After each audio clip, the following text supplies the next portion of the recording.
शुभ संध्या पिला माने आज तुम क्लास 9 एनुअल एग्जाम पाई संस्कृत विषय केते गुड़िए इम्पोर्टेंट ग्रामर आलोचना करिबा जोटा कि अनेक थर परीक्षा रे पढ़ी सारी आ जोटा पढ़िबार संभावना मध्य अछि। तेबे चलो स्टार्ट करिबा।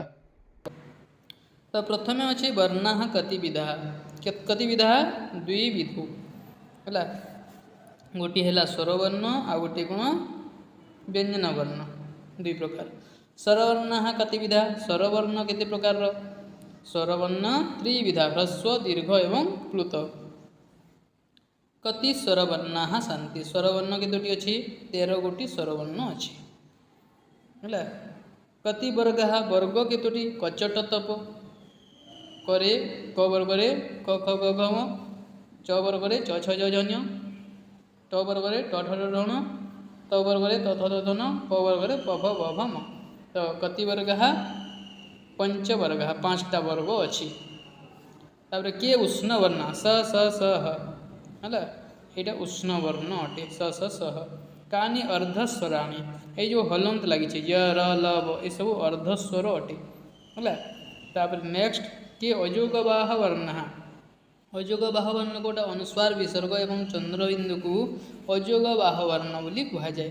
कानि संध्यक्षराणि ए ऐ ओ औ एमनको संध्यक्षराणि कहे कहीं ना अयुक्त ई समान ए अयुक्त ए समान ऐ अयुक्त ओ समान ओ एवं अयुक्त ओ समान औ हुए तेणु एगुड़िक संध्यक्षर। तापर नेक्स्ट आ इति वर्णस्य उच्चारण स्थानम डैश आर उच्चारण स्थान अपोह विसर्जनीयानां कंठ कंठ हला अ आ तापर कु माने क वर्ग क ख ग घ म तापर ह ए सबुर उच्चारण स्थान कंठ अटे। त इति वर्णस्य उच्चारण स्थानम कोन लुट्लुसानं दन्तः हला लुट्लुसानं दन्तः तु माने त वर्ग तो एटा त अछि तार उच्चारण स्थान दंत हेबो। प इति वर्णस्य उच्चारण स्थानम डैश प फ ब भ म ओष्ठ ओष्ठ स्पर्श होजी देखो। तापर ट इति वर्णस्य उच्चारण स्थानम ट वर्ग ट वर्णर उच्चारण स्थान ऋतु रसायन मूर्धा तु माने ट वर्ग ट ठ ड ढ ण तार उच्चारण स्थान मूर्धा। तो यही भलिया गोटे प्रश्न आसे। तापर ज इति वर्णस्य उच्चारण स्थानम च छ ज झ ञ हला छ छ ज झ ञ। इचु यसानां तालु चु माने च वर्ग च वर्ग रे जो अछि तेणु यार उच्चारण स्थान कोन हेबो तालु हेबो। ए नंबर ऑप्शन सठिक उत्तर। पाणिनिना कृतं व्याकरण शास्त्रम डैश इति उच्यते एटा को हेबो। तो पाणिनि द्वारा लिखित व्याकरण शास्त्र कौन बोली कहा जाए ताको अष्टाध्यायी बी नंबर ऑप्शन हेबो सठिक उत्तर। कति व्यंजन वर्णाः सन्ति व्यंजन वर्ण 36 टी अछि केतोटी अछि 36 गोटी व्यंजन वर्ण अछि। कति वर्णाः वर्ण केतोटी अछि 49 टी हला 13 टी स्वरवर्ण एवं 36 टी व्यंजन वर्ण। अर्थयुक्त एक वा एकाधिक वर्णानां मिलनेन डैश भवति अर्थयुक्त हितबो एवं एक वा एकाधिक वर्ण मानकर मिलन द्वारा कोन होइथाय प्रातिपदिक होइथाय हला एकाधिक वर्ण मानकर मिलन द्वारा प्रातिपदिक होइथाय बी नंबर ऑप्शन सठिक उत्तर। तापरे स्वरवर्ण डैश इति उच्यते स्वरवर्ण को आ कोन कहा जाय अच कहा जाय कोन कहा जाय अच हला। के अनुनासिक वर्णः अनुनासिक वर्ण कोटा जोटा नाक एवं पाटी उभय द्वारा उच्चारित होइथाय ओ न्य ण न म डी नंबर ऑप्शन हेबो सठिक उत्तर हला। तापरे तापरे आउ कोन इंपोर्टेंट अछि देखिबा। कति वर्गीय व्यंजन वर्णाः वर्गीय व्यंजन वर्ण कचट तप जो अछि हला क वर्ग रे 5 टी च वर्ग रे 5 टी ट वर्ग रे 5 टी त वर्ग रे 5 टी एवं प वर्ग रे 5 टी एमिति 25 टी अछि। कति अवर्गीय व्यंजन वर्णाः बाकी सबु अवर्गीय अटे माने आ केतोटी रहिला टोटल व्यंजन वर्ण 36 टी 36 रु 25 जदि वियोग कर देबा ताहेले केते हेबो 11 टी। तापरे पद पद प्रकरण एटा पद कति विधम पद दुई प्रकार अटे सुबंत एवं तिङंत तेणु ए नंबर ऑप्शन हेबो यार सठिक उत्तर। सुबंत पदम कति विधम सुबंत पद केते प्रकार सुबंत पद 4 प्रकार अटे चतुर्विधम बी नंबर ऑप्शन हेबो यार सठिक उत्तर हला। कोन कोन सेटा सुबंत जो 4 प्रकार अछि कोन कोन सेटा विशेष्य विशेषण सर्वनाम एवं अव्यय।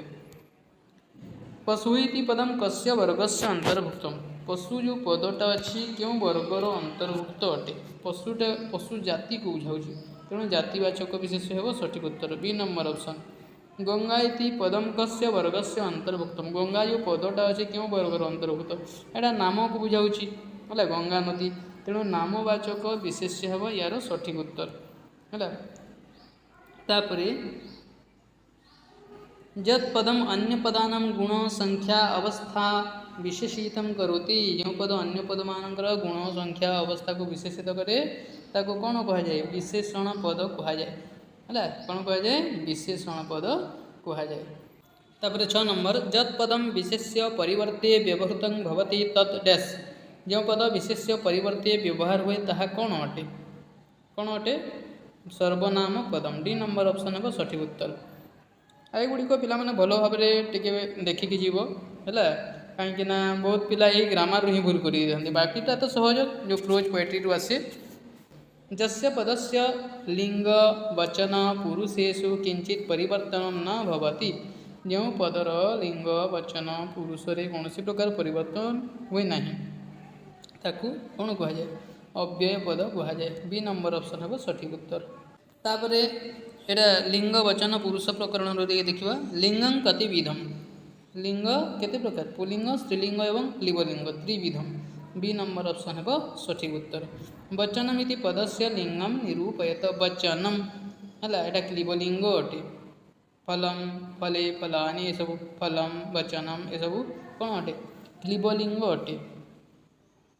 तापर वृक्ष इति पदस्य लिंगम निरूपयत वृक्ष अकारांत पुलिंग अटे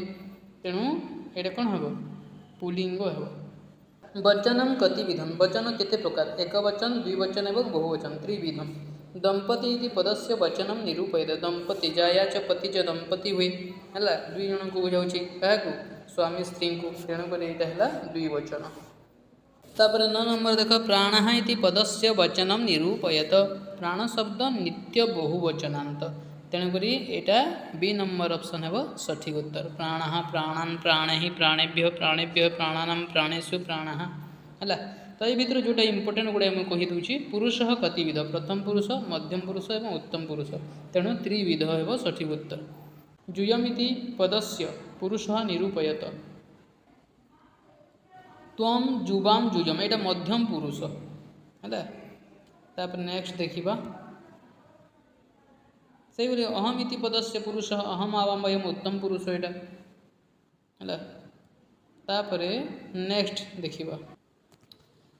यही किसी भूल दे तुमे ताको सुधार उज्ज्वल नक्षत्राणी अच्छी तो यहाँ कौन हम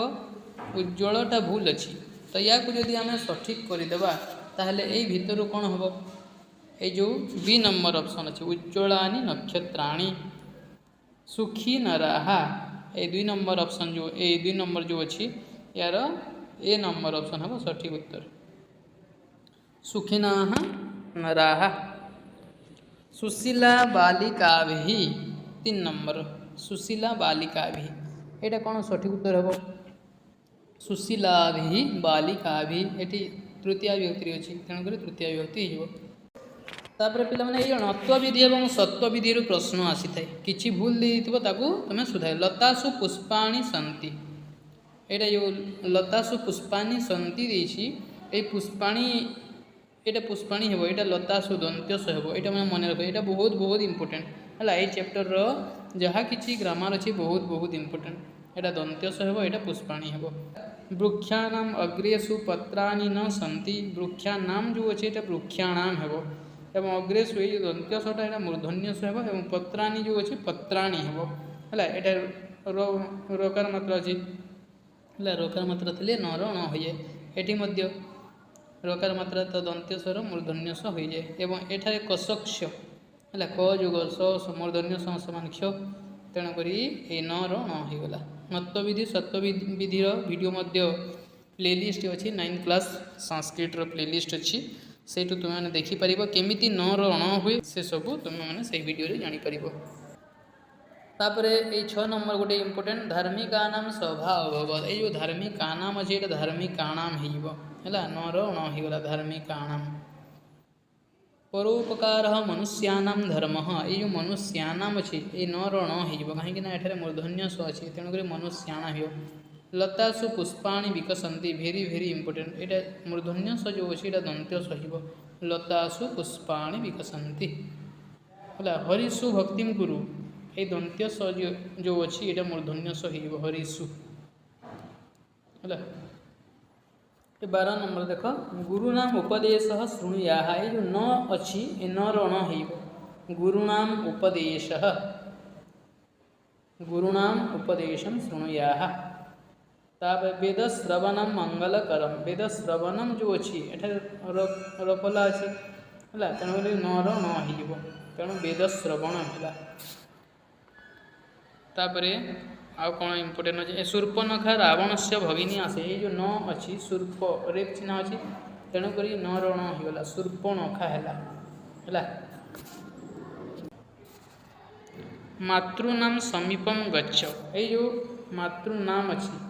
ये न रण हो तो कौन हम मातृनाम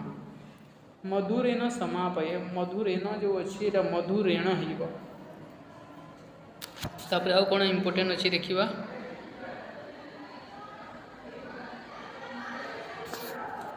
गृहस्य परिष्कार सदा करणीय घरर परिष्कार सब बेले करवा ये जो दंत्य स अच्छी मूर्धन्य सह परिष्कार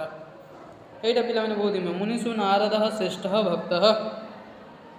ये जो दंत्य स अच्छी यहाँ मूर्धन्य स है सत्वविधि अनुसार लताणाम शोभा अतीव मनोहरा लताणाम जो देची एटा लता नाम है भातृनाम कलह न सुखाव भ्रातृनाम जो अच्छी एटारे ऋकार मात्र अच्छी से न रण हो तो कौन हम भातृनाम